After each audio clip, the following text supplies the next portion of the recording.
ఏత్వక్షరమనిర్దేశ్యం అవ్యక్తం పర్యుపాసతే సర్వత్ర గమచింత్యం చ కూటస్థమచలం ధ్రువం సంనియమ్యేంద్రియగ్రామం సర్వత్ర సమబుద్ధయః తే ప్రాప్నువంతి మామేవ సర్వభూతహితే రతాః.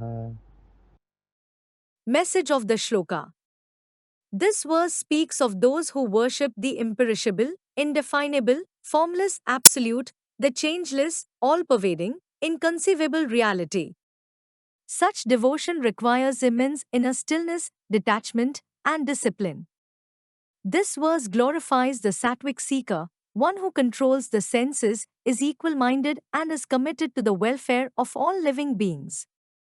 Such a person attains the highest union with the divine. In a quiet forest hermitage called Aranya, lived an old sage named Atmarma.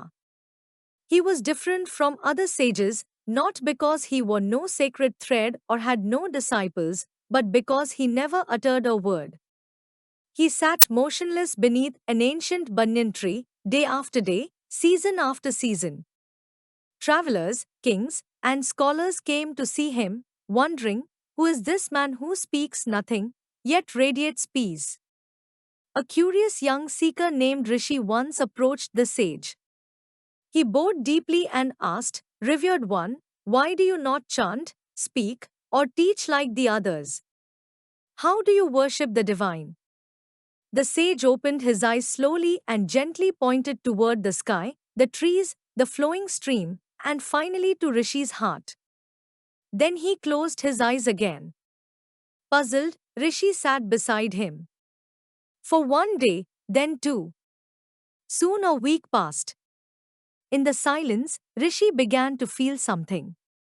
The wind, the rustling leaves, the beat of his heart, the very stillness itself, everything seemed filled with something unseen, unmoving, yet present everywhere. He realized what the sage was teaching, not through words, but through being. The sage was worshipping the formless, unmanifest, eternal truth. He revered that which is beyond thought, unchanging, motionless, and yet pervades all. Weeks turned into months in the tranquil hermitage of Aranya. The young seeker Rishi, who once arrived with questions, now sat quietly beside sage Atmarma. His mind, once restless, began to observe silence. Not just externally, but within. He no longer reacted to the buzzing flies, the harsh sun, or even his hunger. He was learning to restrain his senses not by suppression, but by awareness. He saw joy in a blooming flower, and the same joy in a falling leaf. Praise or silence, gain or loss, his mind remained equal in all. One day, a wild boar charged into the ashram. The animals scattered in fear. But Rishi sat unmoved. His eyes met the boar's. Calmly, he chanted under his breath, not out of fear, but compassion. Miraculously, the boar paused, stared back, and walked away.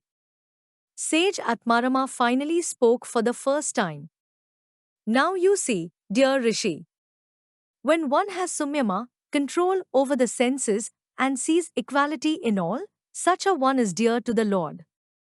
He lives for the welfare of all beings, not just for himself. Rishi bowed down in tears.